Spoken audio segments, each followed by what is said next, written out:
क्या नहीं किया ब्राह्मणवाद ने।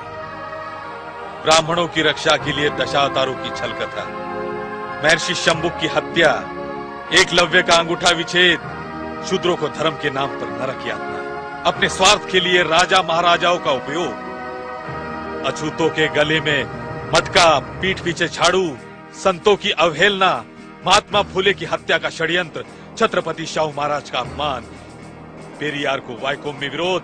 ब्राह्मणवाद कभी नहीं चाहता कि समानता स्थापित हो।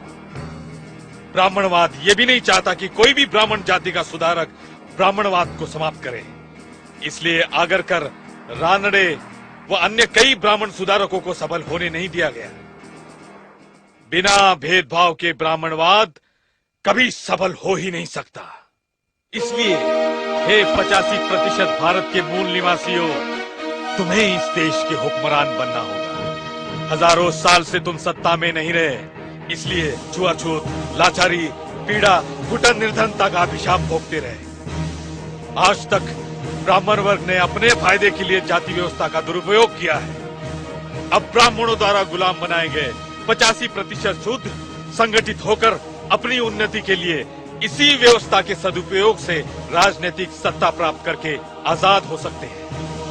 पहली आजादी तब मिली जब अंग्रेज इस देश को छोड़कर चले गए। अंग्रेजों की गुलामी से देश आजाद हुआ।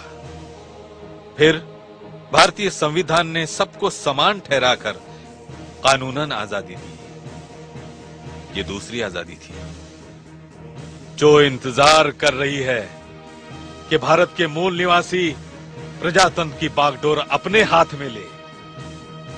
हुक्मरान बनने के लिए तुम्हें राजनीतिक सत्ता प्राप्त करने का संघर्ष करना होगा। शासक बनकर जाति विहीन समाज व्यवस्था का निर्माण करना होगा।